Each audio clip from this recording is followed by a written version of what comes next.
You know, through the past several years, the use of a power pole has become so important for anglers of the North. There's a lot of different options for you to control the power pole, whether you're in the front of the boat, you know, at your console, or even back close to the boat. And the three options that you really have are just right here.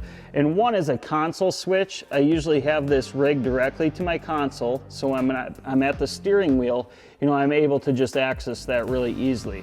Another one is a foot switch here, and what I have these located in the boat is up near the bow. So if I'm running off the bow, if I see a spot that I want to really get that pole down and stay real steady, I'll have those right there, so up and down right up off the bow. The other thing you can also have, obviously, is a lanyard on a fob, and you can wear this around your neck at all times. It controls the power pole up and down, but great to have all three depending on the location that you are fishing most of the time in the boat.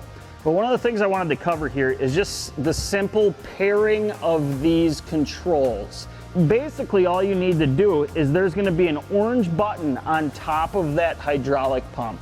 And you're going to push and hold that button for 3 seconds, and you'll see a green LED come on, right? And then when that happens, all you need to do is use whatever remote you're pairing, hold it for 1 second.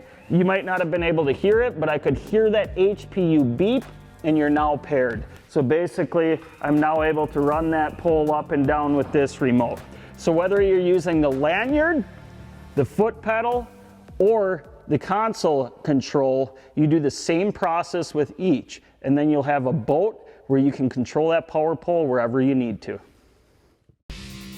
Thanks for watching. Hit the subscribe button and click on the bell to stay up to date with the latest tips and techniques to help you get the next bite.